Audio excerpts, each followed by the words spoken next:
Kanjani asikubingelele sikwamukele lomuhla eTindzaba olimi leSwati. Yebo lamaseko. Yini lesingayilindzela kulomdlalo walomuhla ebusuku?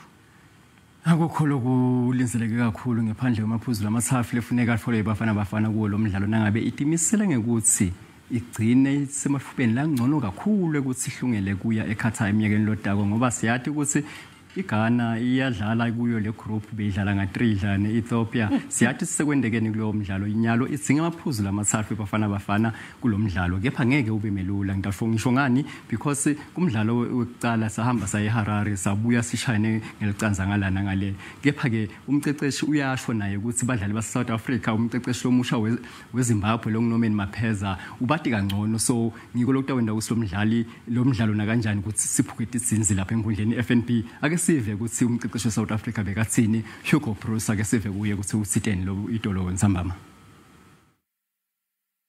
If you see the selection of Zimbabwe, there are a lot of local players, so I think the coach will try something. It's his last trainings game before AFCON, so he will try and see what players will be maybe able to go with him to AFCON in January.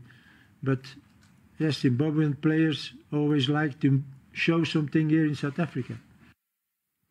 Lamaseko nje umuva nje umceceshi la badlala abaningi baseZimbabwe badlala kuPSL la South Africa bayabathi badlali beBafana Bafana labanyenti ngikolokunta ukuthi ngisho ngisilo umdlalo utaba madima kepha banalo lithemba njengoba imiqhudelwaneni yaphambilini iBafana Bafana beyinidinginga kepha ithemba libulali ake seve namphesa itabo ukuthi yena uthini ngaloko. For sure we want to do better, we want progress in our team, and then we'll have loved to go to AFCON for the second time, and that's not the situation. But at the moment, we will want to do better than that. Wena Ndlovu, iGhana idlale ngiklingana nelive laseTopia. Singaqala yini silive ekujabula noma isaseyenze le ndlela lekumele ihanjwe Ndlovu ukuthi nje fahla kancane. Ngicela ukucacisela umbukeli ekhaya. Kuphumelela kwethu ngisho singachubeka sibe number 1 ku group ngiko lesikulindzele ukuthi kwendeke makuphela kumbe le group ngoba senemidlalo sisalindzele kodlala neGhana away.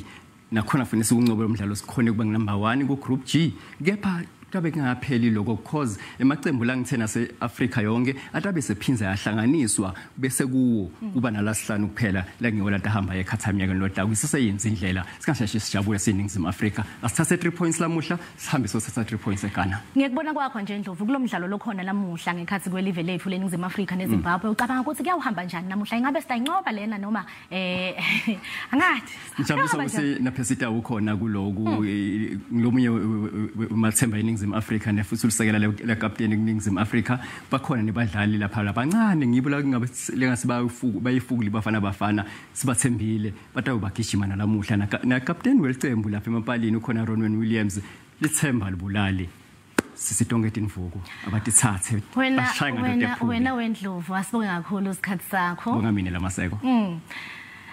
Loyo ke bekuyinzatheli yethu yemidlalo ku-SABC Mduduzi Ndlovu lebekade kasigwebela sithombe kabanti ngalokho bekwendeka namuhla kumdlalo wekuhlungela indzebe yemhlaba ngekhansi kwelicembu lesive iBafana Bafana kanye neZimbabwe lomuhla ebusuku ngensimbi yemfica asithembe ke mbukeli ukuthi nawe utabe ubuhlalela u10 umdlalo.